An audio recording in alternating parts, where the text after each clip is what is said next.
रात का सन्नाटा चारों तरफ पसरा पड़ा था। रघु की छत पर आधी रात को पायलों की छमछम की आवाज सुनाई दे रही थी, जिसे सुनकर रघु, उसकी पत्नी सुषमा और 6 साल की बेटी अनन्या बुरी तरह से डर गए थे। छमछम की आवाज ऐसी लग रही थी जैसे कोई सीढ़ियां उतरकर नीचे की तरफ आ रहा था। कौन हो सकता है इस वक्त? ये आवाजें जो इस घर में रोज सुनाई देती हैं, पता नहीं किसकी हैं। जब से इस घर में रहने आए हैं तब से आधी रात को हर रात इस तरह की आवाजें सुनाई देती है। मैंने कितनी बार आपसे कहा है हमें अब ये घर बदल लेना चाहिए। लेकिन इस घर में आए हुए हमें 1 सप्ताह भी नहीं हुआ, इतनी जल्दी दूसरा घर कहाँ से मिलेगा? पापा, बहुत डर लग रहा है। ये आवाज किसकी है? कौन है हमारी छत पर? अरे कोई नहीं है बेटा, तुम सोने की कोशिश करो। आज तो मैं देख कर ही रहूंगा, आखिर कौन है ये इंसान जो हर रोज हमें डराने की कोशिश करता है। सुषमा ने कसकर रघु का हाथ पकड़ लिया। रघु, मैं तुम्हें कहीं नहीं जाने दूंगी। मुझे बहुत डर लग रहा है, कहीं कोई बुरी आत्मा का साया या कुछ और हुआ तो। मैंने कहा ना कुछ नहीं होगा, और आज इस राज से पर्दाफाश करना बहुत जरूरी है। रघु दबे पैर अपने घर से ऊपर की तरफ जाती हुई सीढ़ियों के पास आता है, लेकिन अचानक वो आवाज बंद हो जाती है। तभी रघु ने महसूस किया कि एक साया उसके करीब से गुजर गया। रघु ने पलटकर पीछे की तरफ देखा। कौन है? कौन है वहां पर? मैं कहता हूँ कौन है? तभी रघु को रसोई के अंदर से मटके के गिरने की आवाज आती है। वो दौड़कर वहां जाता है।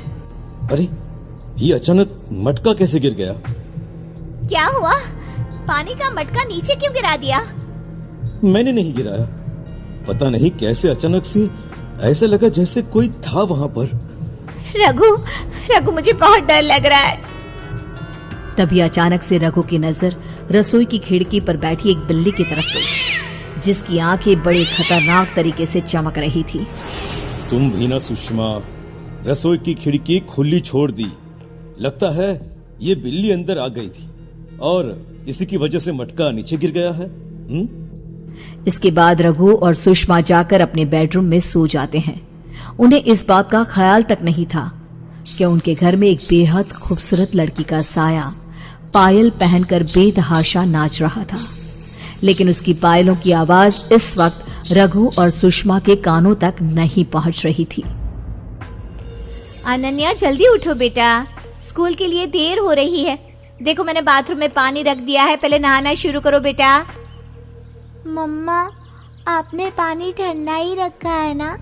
मुझे इतनी गर्मी में ठंडे ठंडे पानी से नहाना है। मेरी रानी बिटिया, तुम्हें क्या लगता है जून के महीने में मैं तुम्हें गर्म पानी से नहलाऊंगी क्या? ओके मम्मा, मैं अभी नहा कर आती हूँ। अनन्या बाथरूम में जाती है और अगले ही पल उसके चीखने की आवाज सुनाई देती है। रघु और सुषमा बाथरूम में दौड़कर जाते हैं और उन्होंने देखा कि अनन्या का पूरा शरीर जल गया था। उसके शरीर पर फफोले पड़ चुके थे। ये क्या हुआ मेरी बेटी? ऐसे कैसे जल गई? अरे सुषमा, ये तुमने क्या किया? अनन्या के नहाने के टब में ये खोलता हुआ पानी भर दिया। वो नादान बच्ची उस टब में उतर गई और देखो देखो उसका क्या हाल हुआ है। मेरा यकीन करो रघु, मैंने गीजर ऑन तक नहीं किया था। ठंडा पानी मैं खुद अपने हाथों से भर कर गई थी। रघु की नजर गीजर की तरफ गई, जिसमें से लाल रंग का धुआं नजर आ रहा था। ये देखो सुषमा, तुमने गीजर भी खुला छोड़ दिया है, जिसकी वजह से इसमें से धुआं निकल रहा है। क्या कर रही हो तुम? मैं सच कह रही हूँ रघु, मैंने ऐसा कुछ नहीं किया। उधर दूसरी तरफ अनन्या बुरी तरह से रोए जा रही थी। शाम के वक्त जब अनन्या की तबीयत थोड़ी ठीक हुई तो सुषमा ने उसे सुला दिया। थोड़ी देर के बाद रघु और सुषमा भी अपने कमरे में जाकर सो गए, लेकिन रात के ठीक 12 बजे अचानक से सुषमा की आंख खुली। रघु उठो, अनन्या कहाँ है? थोड़ी देर पहले तो यही सो रही थी मेरे बाजू में। अरे जल्दी जाकर ढूंढो, मेरी बेटी की तबीयत वैसे ही ठीक नहीं है।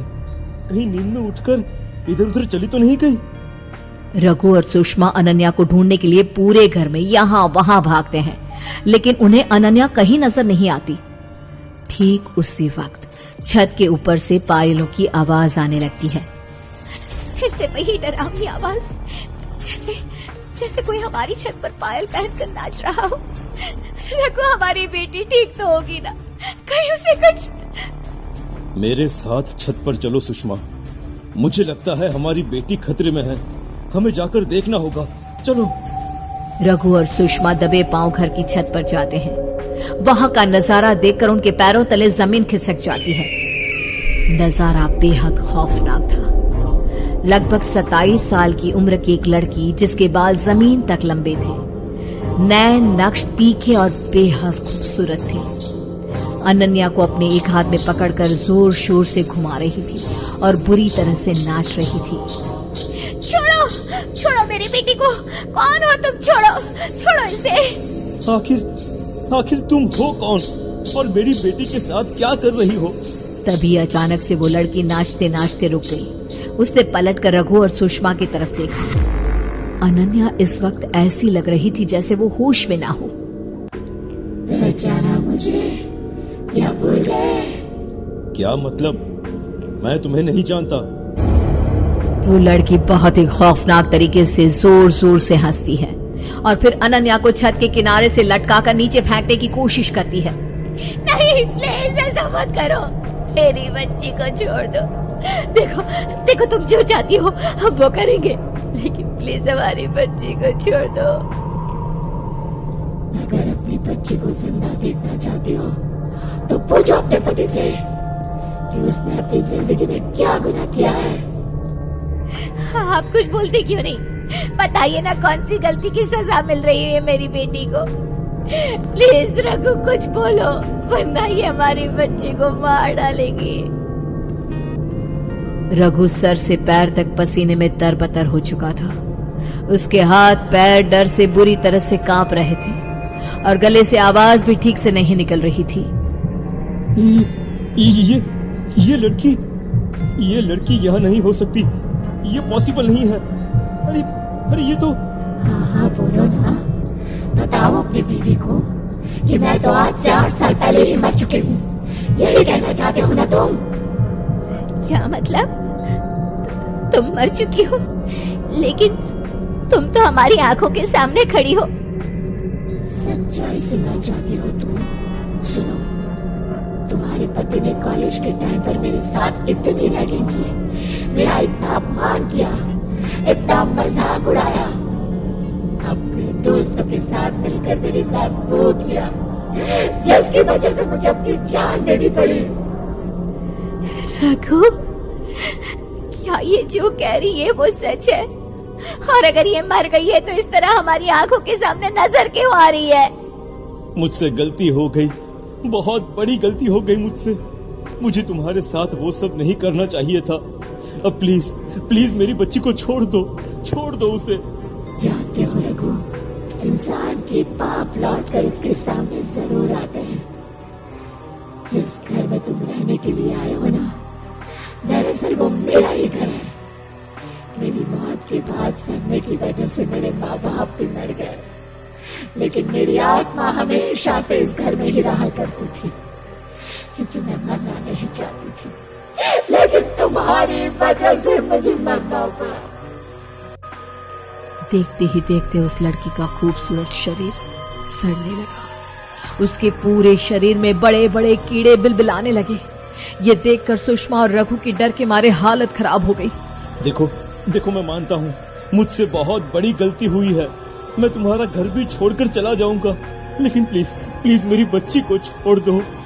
लेकिन उस लड़की ने देखते ही देखते अनन्या को छत से नीचे फेंक दिया और गायब हो गई। रघु और सुषमा अपनी बच्ची को बचाने के लिए दौड़कर नीचे पहुंचे, लेकिन वहां पर कोई भी नहीं था।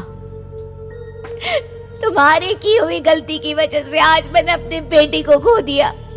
रघु, क्यों किया तुमने ऐसा? क्यों बेगुनाह लड़की की जान ली थी तुमने? मुझे माफ कर दो सुषमा, मुझसे बहुत बड़ी गलती हो गई है। मैं जानता हूँ मुझे वो सब नहीं करना चाहिए था।